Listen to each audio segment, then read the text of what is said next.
Tugasnya manusia di dunia ini bukan ngurusi akhirat, ngurusi dunia, maka diutus ke dunia. Tetapi membawa nilai-nilai akhirat. Jadi urusi nih manusia, bawa nilai-nilai ketuhanan dalam dirimu. Yang disebut dengan nilai-nilai kemanusiaan. Hanya yang punya nilai kemanusiaan yang bisa ngurusi manusia. Yang di dalam dirinya hanya ada nilai-nilai kebinatangan akan memperlakukan manusia seperti dia memperlakukan binatang. Banyak? Banyak. Makanya Pancasila tidak cerita Tuhan, cerita ketuhanan. Bukan cerita being, tapi cerita experience of being. Gak usah kamu tuh cerita Tuhan, tapi kamu harus merasakan kehadiran Tuhan. Itu yang lebih penting. Orang korupsi itu tahu Tuhan kok. Tapi tidak merasakan kehadirannya. Tuhan pun dibohongi. Pancasila tidak cerita manusia kok. Cerita kemanusiaan. Karena nilai manusia terletak pada sisi kemanusiaannya. Sederhana kok. Kalau ngelihat orang beragamanya udah benar atau tidak. Lihat cara dia memperlakukan orang lain. Saya kasih ukuran yang sederhana ya. Untuk melihat orang ini sudah beragamanya benar atau tidak. Nggak usah lihat pakaiannya, nggak usah lihat apanya, bacaannya, makhrajnya. Nggak perlu. Lihat cara dia memperlakukan orang lain.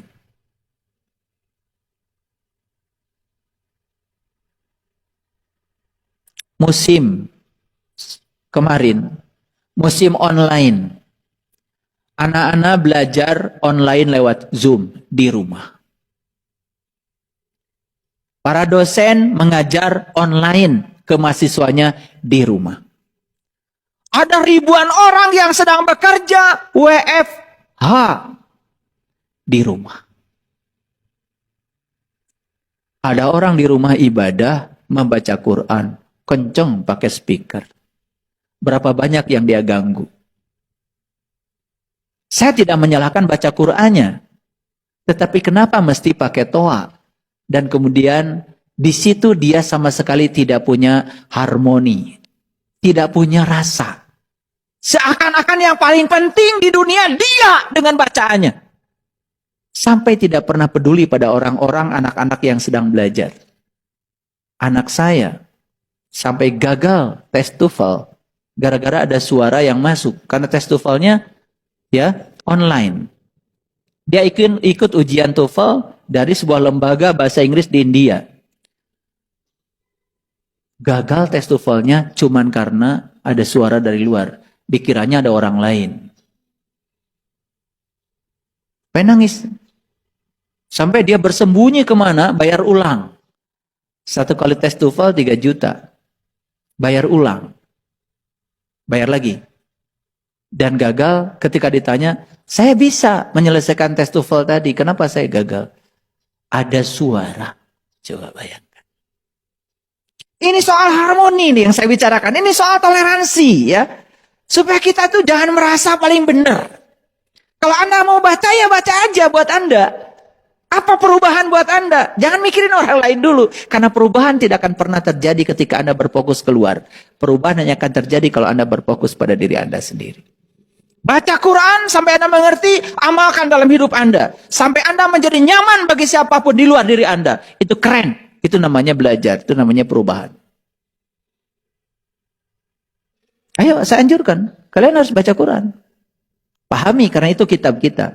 Tetapi caranya yang etis. Caranya yang sopan. Tidak usah mengganggu siapapun di luar diri Anda. Setuju? Oke.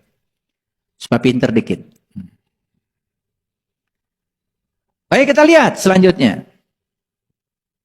Nah, apakah moderasi itu ajaran Islam? Kita lanjutkan ayatnya. Ini Quran surat Al-Maidah ayat yang ke-8. Hai orang-orang yang beriman, hendaklah kamu jadi orang-orang yang selalu menegakkan kebenaran karena Allah. Menjadi saksi dengan adil. Dan janganlah sekali-kali kebencianmu terhadap suatu kaum mendorong kamu berlaku tidak adil. Berlaku adillah karena adil itu dekat dengan takwa. Dan bertakwalah kepada Allah. Sesungguhnya Allah Maha mengetahui apa yang kamu kerjakan. Apakah boleh kita membenci orang lain karena berbeda keyakinan dengan kita? Apakah itu dibolehkan oleh kitab suci kita? Saya jelaskan, tidak. Janganlah kamu membenci suatu kaum. Karena ketika kebencian itu ada padamu, akan mendorong kamu berlaku tidak adil. Kalau kamu tidak adil, jauh dari takwamu. Karena adil itu dekat dengan takwa. Kalau tidak adil, berarti jauh dengan takwa. Bagaimana Anda bisa menjadi orang bertakwa kalau Anda berlaku tidak adil? Dan perilaku yang tidak adil itu lahir dari kebencian. Yang paling luar biasa, banyak sekali orang sekarang menghalalkan kebencian pada orang lain karena berbeda keyakinan. Jadi seakan-akan ajaran agama mengajarkan kita boleh membenci siapapun yang berbeda dengan kita. Itu keliru. Karena di Quran dikatakan, janganlah kebencianmu pada suatu kaum mendorong kamu berlaku tidak adil. Karena sikap tidak adil itu datang dari kebencian. Karena sikap adil datang dari kasih sayang. Setuju? Oke. Jadi tidak boleh membenci suatu kaum karena berbeda. Kebencian itu mendorong tidak adil. Dan tidak adil itu berarti menjauhkan kita dari takwa. Ini intisari ayat ini. Baik, kita lihat yang selanjutnya. Saya menyampaikan sedikit ya pidato Wapres. Ini pidato Wapres pada saat Rakornas. Rakornas tahu singkatan dari apa? Masa nggak tahu? Rapat Koordinasi Nasional. Ini levelnya nasional, Rakornas.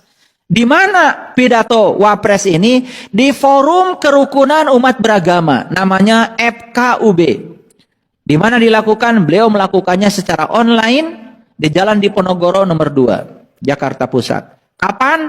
Itu tanggal 3 bulan November tahun 2020. Apa isi pidatonya? Ini penting saya sampaikan. Moderasi beragama sesungguhnya merupakan kunci terciptanya toleransi dan kerukunan. Baik di tingkat lokal, nasional maupun global. Moderasi merupakan kebajikan yang mendorong terciptanya harmoni sosial dan keseimbangan dalam kehidupan secara personal, keluarga, dan masyarakat.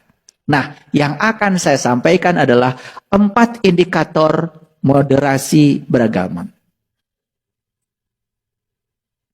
Apa 4 indikator itu? 1. Moderasi beragama itu tumbuh kalau sudah ada toleransi. Apa toleransi tadi?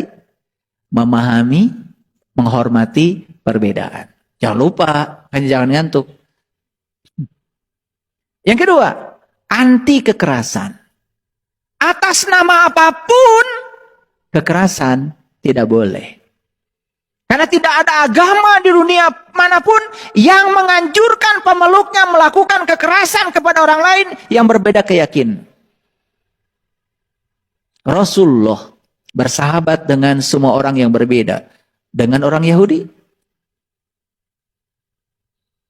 Bukankah itu yang diajarkan beliau? Luar biasa.